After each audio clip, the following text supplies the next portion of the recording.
Basi napenda kuchukua nafasi hii kukukaribisha tena katika kipindi chetu cha Sunday Blessings ama baraka za Jumapili. Leo kama ilivyo desturi ya Wakristo walio wengi duniani, ni siku ya ibada, ni siku ya kukutana, kumshukuru Mungu, kumtukuza, kumuomba na kumwabudu. Na mimi leo pia nimefanikiwa kufika katika kanisa hili, na hawa niko na ndugu zangu hawa, inaitwa kwaya Mtakatifu Mwinjili Luka. Hawa ni wajina wangu ambao wamesema watakupatia zawadi mara tu ya mimi kuzungumza. Lakini leo kwanza, kabla sijasema yote, wale wanaoitwa Emanueli, kwa kweli ninawapongeza sana, na nitaeleza ni kwa sababu gani ninawapongeza hawa wanaoitwa Emanueli. Sasa leo katika ibada hii ya leo kasisi amezungumzia mambo mengi, lakini mimi nimeweza kufanikiwa kuchukua mambo matatu. Jambo la kwanza, kasisi ametuambia kwamba leo ni Jumapili ya 4 ya Majilio, ni siku chache tu zimebaki kwenda siku ya Krismasi. Kwa nini Majilio? Ni kwa sababu ni matayarisho ya kuzaliwa mkombozi Bwana Yesu Kristo.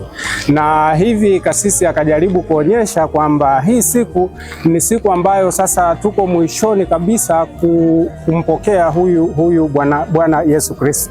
Na hivi akajaribu tena kuonyesha kwamba sasa ni kwa nini ujio wa Yesu unakuja. Kasisi akajaribu kueleza kwamba mambo yote ya kibinadamu yanaanzia kwenye ulimwengu wa kiroho, na hivi akaonyesha kwamba wazazi wa kwanza ambao Mungu aliwaumba, kuna jambo walilifanya ambalo halikuwa sawa. Kwa hiyo wakawa wamevuruga ile spiritual connection ama ule muunganiko wa kiroho kati ya Mungu na wanadamu. Jambo la pili akaonyesha kwamba kwa sababu hiyo Mungu aliweka mpango mkakati wa kurekebisha hiyo hali, kwamba hiyo spiritual connection ama huo muunganiko wa kiroho kati ya Mungu na binadamu uliovurugika. Kwa hivi Mungu akawa ameweka mpango mzuri wa jinsi gani ya kumrejesha huyu mwanadamu katika ile hali yake ya kwanza. Kwa hivi ndo huo mpango wa kuzaliwa kwa Yesu, lakini katika hilo ndo nataka nizungumzie ile habari ya Emanueli. Kwa nini? Kwa sababu huo mpango Mungu aliazimia kwamba Bikira Maria yeye ndiye atakaye mzaa Yesu, lakini Bikira Maria huyu alikuwa ameposwa na mtu anaitwa Yosefu.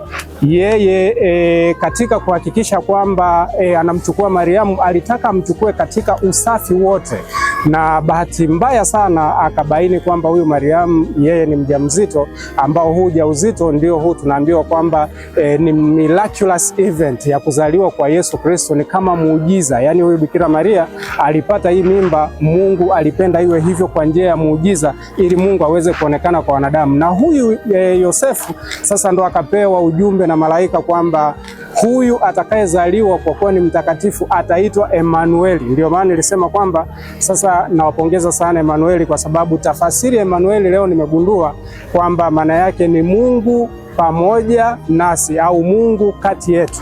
Na hii ni fundisho kubwa sana, hasa kwetu wazazi.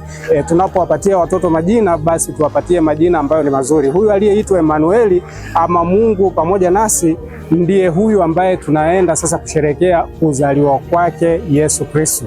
Na mwisho kabisa sasa ndio hiyo kuzaliwa kwa Yesu aliyezungumzia kasisi, kwamba siku ya tarehe 25 Desemba ni kumbukumbu ya kuzaliwa kwake Yesu, kwa maana ya kwamba yeye ndo anayekuja kurekebisha ile hali ambayo spiritual connection iliyopotea kati ya Mungu na wanadamu. Kumbuka alituambia kwamba mambo yote tunayoyaona ni reflection ya kile kinachotoka ndani ya mtu. Kwa hivi kama mambo ya kiroho yako vizuri kwenye moyo wa mtu, basi na mambo mengine yote ya nje yanakuwa mazuri, na kama kuna dosari, basi matokeo tutaanza kuyaona jinsi ambavyo reaction za kawaida za kibinadamu zitakavyoweza kutokea kwenye mazingira ya huyu mtu. Nakushukuru sana na ubarikiwe sana kwa kipindi hiki, na bila kusahau sasa niwakaribishe wajina wangu kwaya Mtakatifu Luka Mwinjili waweze kukupatia ile zawadi ambao walipanga kukupatia. Karibuni sana.